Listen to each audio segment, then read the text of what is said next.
मनुष्य सदा भला बुरा, खरा खोटा, सत्य असत्य की बातें करता है। सत्य को अच्छा मानता है और असत्य को बुरा। परंतु क्या आपने कभी ये सोचा कि प्रत्येक वस्तु, प्रत्येक भाव का एक महत्व होता है? दोनों ही एक दूसरे के पूरक होते हैं। यदि काला रंग नहीं होगा तो क्या श्वेत रंग की आभा का अनुभव होगा? यदि असत्य नहीं होगा तो क्या सत्य के महत्ता का ज्ञान होगा? यदि बुरा नहीं होगा तो क्या भले पर आपको विश्वास होगा? कुछ महत्वपूर्ण है तो दोनों के मध्य का संतुलन। बुरी से बुरी वस्तु, समय या भाव, कोई ना कोई स्वयं में शुभ छिपाए रखती है। कभी काले गरजते मेघों को देखा है? उसके किनारे भी एक स्वर्णिम आभा होती है। उसी प्रकार यदि आपके जीवन में बुरा समय आए तो आपको अपने सच्चे मित्रों की पहचान हो जाती है। तो बुरे समय में निराश ना हो, उसमें भी कुछ शुभ खोजने का प्रयास करें और धीरे धीरे सब कुछ आपके जीवन में स्वतः शुभ हो जाएगा। संसार में सबसे महत्वपूर्ण क्या है? दृष्टि या दृष्टिकोण, समझ या सोच? सामान्यतः मनुष्य की दृष्टि और सोच में अधिकतर वो वस्तु, वो घटनाएं, वो भाव श्रेष्ठ हैं जो हमें आनंद दे, और जो हमें आनंद नहीं देते उन्हें हम दुखदाई मान लेते हैं। परंतु दृष्टिकोण और सोच को यदि एक भिन्न कोण से देखें तो परिस्थितियां भिन्न सिद्ध हो सकती हैं।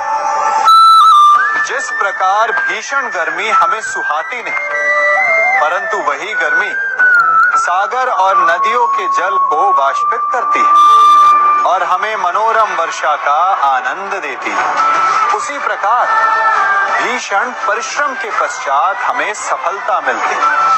शिक्षा के पश्चात हमें हमारा लक्ष्य मिलता है। तो सदा स्मरण रखिएगा कि दुख और पीड़ा से भागे नहीं, क्योंकि यही भविष्य में आने वाले सुख का मूल है। जब भी आपने यात्रा की होगी तो अवश्य अपने मार्ग के आसपास कुछ रिक्त स्थान देखे होंगे, कुछ खेत देखे होंगे, कोई ना कोई भूमि का टुकड़ा अवश्य देखा होगा। कुछ स्थान ऐसे होते हैं जहां पेड़ लगे होते हैं, जहां माली बड़े प्रेम से उन्हें बोता है, उन्हें सींचता है। और कुछ स्थान ऐसे भी होते हैं जहां बिना माली के खरपतवार उग जाते हैं, कुछ अन्य पौधे उग जाते हैं। माली द्वारा उगाए वृक्ष हमें ठंडी छाया देते हैं, हमें फल देते हैं, ईंधन के लिए लकड़ियां देते हैं। और बिना परिश्रम के उपजित खरपतवार यदि कुछ करते हैं तो ये कि वो भूमि को बंजर बनाते हैं। हमारा मन भी रिक्त भूमि की भांति होता है।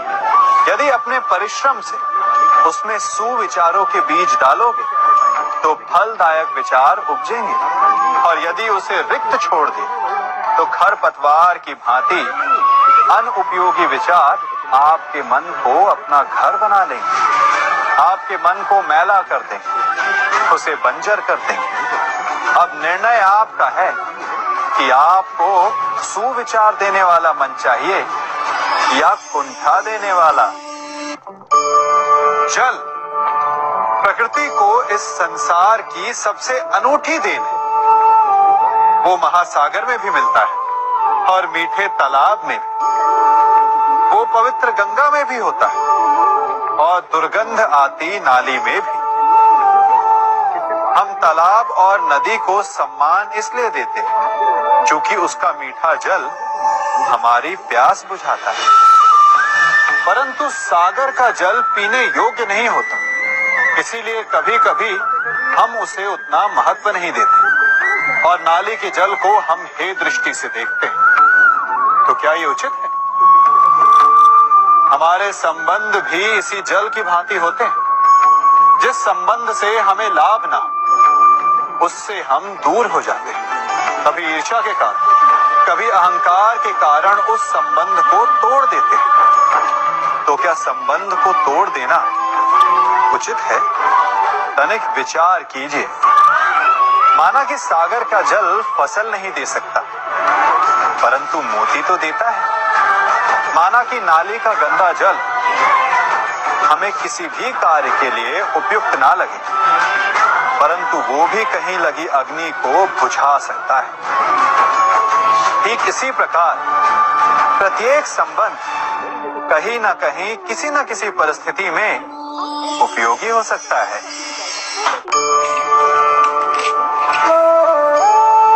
बड़ी विकट समस्या है। मुझे स्मरण ही नहीं हो रहा कि इस गुच्छे की कौन सी चाबी इस ताले को खोलेगी। बड़ी देर से प्रयास कर रहा हूं, परंतु ये ताला खुल ही नहीं रहा।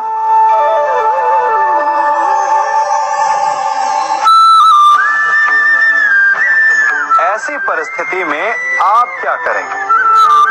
अधिकतर लोग ऐसी परिस्थिति में अपनी आशा खो बैठते हैं। उन्हें लगता है कि चाबी खो गई। वो तिलमिला जाते हैं, क्रोधित हो उठते हैं, परंतु उस समय धैर्य रखें तो गुच्छे की अंतिम चाबी ताला खोल सकती है। कुल्हाड़ी का अंतिम प्रहार